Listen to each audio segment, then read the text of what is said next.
Assalamualaikum warahmatullahi wabarakatuh. Salam sejahtera untuk kita semuanya. Om Swastiastu, salam kebajikan, namo buddhaya. Perkenalkan, nama saya Muhammad Latif Ilmi. Saya seorang guru sejarah di sebuah sekolah di Kabupaten Gresik. Keseharian saya itu mengajar mata pelajaran sejarah.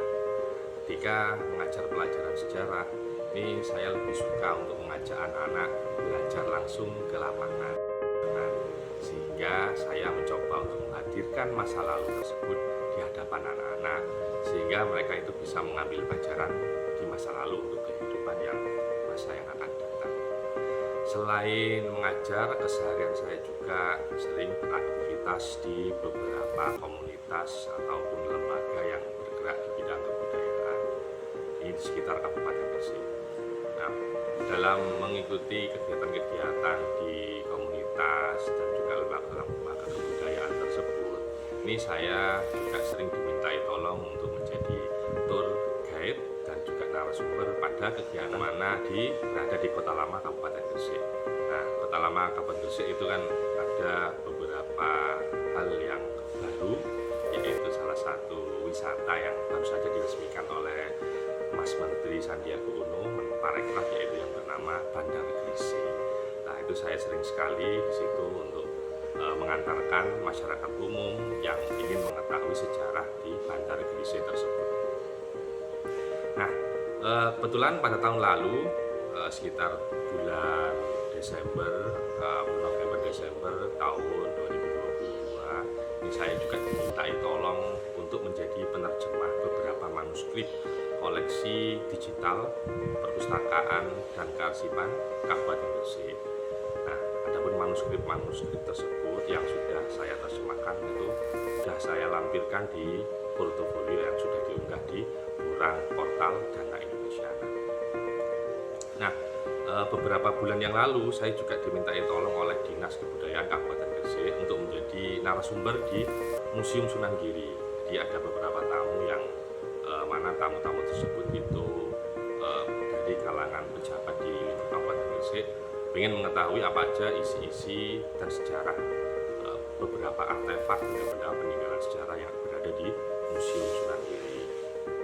Nah, setelah itu saya juga dipercaya oleh Dinas Pariwisata dan Kebudayaan untuk menjadi tour guide juga di event Jelajah Giri yang diikuti oleh beberapa pelajar dari SMA dan SMP se-Kabupaten Gresik. Nah, menilik dari museum tersebut ada salah satu koleksi manuskrip museum yang menarik perhatian saya, yaitu manuskrip Khutbah Jumat yang ada 11 jilid. Nah, manuskrip tersebut itu menarik perhatian saya, sehingga saya mencoba untuk mengkaji lebih dalam dan mengusulkan kajian ini ke Dana Indonesia. Manuskrip ini pada bulan yang lalu ini sudah saya kaji, tapi dari sisi fisik naskah atau kodikologi naskahnya. Kalau menurut ilmu filologi itu kajian tersebut itu kajian kodikologinya. Nah, kajian tersebut juga sudah saya sosialisasikan pada event seminar yang diadakan oleh Dinas Pariwisata dan Kebudayaan. Nah, tetapi dari kegiatan seminar tersebut ya banyak beberapa peserta dan juga banyak beberapa para tokoh yang mana mengusulkan untuk mengkaji lebih dalam lagi tentang kitab Khutbah Jumat ini. Nah, oleh karena itulah saya juga mencoba untuk mengusulkan untuk mengkaji kitab Khutbah Jumat ini ke Dana Abadi Kebudayaan yang mana pihak penyelenggaranya adalah yang dinamakan Dana Indonesia. Jadi besar harapan saya ini usulan saya dapat diterima. Adapun berikut ini juga akan saya jelaskan lebih detail mengenai kajian yang akan saya lakukan nantinya. Jadi kegiatan ini saya namakan atau saya beri judul kajian dan alih media manuskrip kitab khotbah Jumat koleksi Museum Sunan Giri, meneladani nilai-nilai budaya lama untuk kehidupan berkelanjutan. Jadi manuskrip yang akan saya kaji ini berjumlah 11 jilid. Nah, semuanya berbahasa Arab dan menyajikan teks khutbah dalam 1 tahun kalender Hijriah. Nah, naskah ini semula berjumlah 12 jilid, tapi ada naskah bulan Dzulhijjah yang hilang tanpa keterangan, sehingga tersisa naskah khutbah berjumlah 11 jilid saja. Nah, manuskrip ini patut untuk diteliti dan dikaji lebih dalam lagi, karena dalam teks dalam manuskrip ini wajib dialih mediakan atau dipublikasikan kepada masyarakat, karena di dalamnya ini ya syarat akan nilai-nilai keagamaan yang masih relevan hingga saat ini, sehingga dapat dijadikan sebagai pedoman dalam beribadah, khususnya bagi umat Islam ketika beribadah sholat Jumat.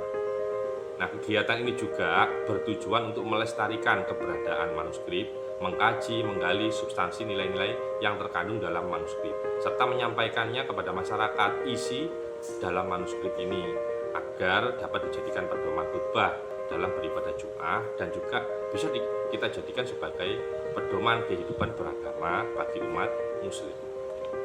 Nah, rencananya pelaksanaan kegiatan ini dengan memakai cara metode, yaitu yang pertama mengidentifikasi manuskrip, kemudian mentransliterasi manuskrip, alih aksara dan alih media, kemudian menggali. Setelah mentransliterasi manuskrip, kita coba untuk menggali nilai historisnya, terus fungsi naskah ini di masyarakat.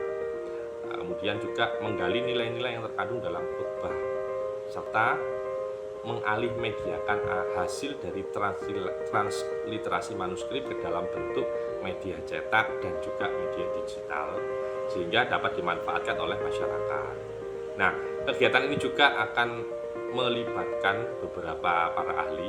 Ya, yang pertama yang jelas ahli sejarah, kemudian ahli filolog, kemudian penerjemah bahasa Arab, budayawan, serta cendekiawan Muslim untuk menelaah dan mengkaji fisik maupun substansi manuskrip.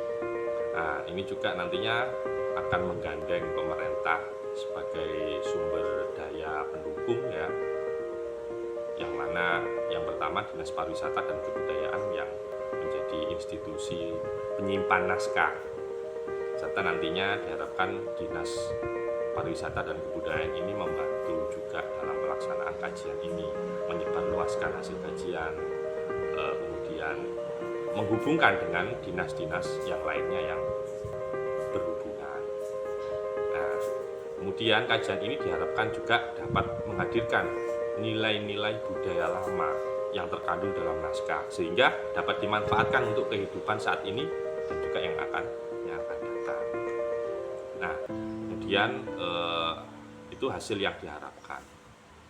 Nah, kajian ini juga nantinya akan melibatkan para pelajar ya, khususnya pelajar yang berumur 12-18 tahun, SMP dan SMA, untuk meningkatkan kapasitas dan juga memberikan dampak kepada mereka, sehingga nanti mereka itu bisa mendalami makna-makna yang tersirat dan yang terkandung dalam manuskrip khutbah Jumat ini, sehingga para pelajar tersebut nantinya bisa melestarikan dan menjaga, juga mengunjungi museum.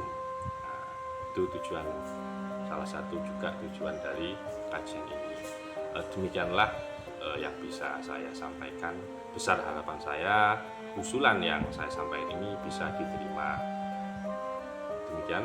Assalamualaikum warahmatullahi wabarakatuh.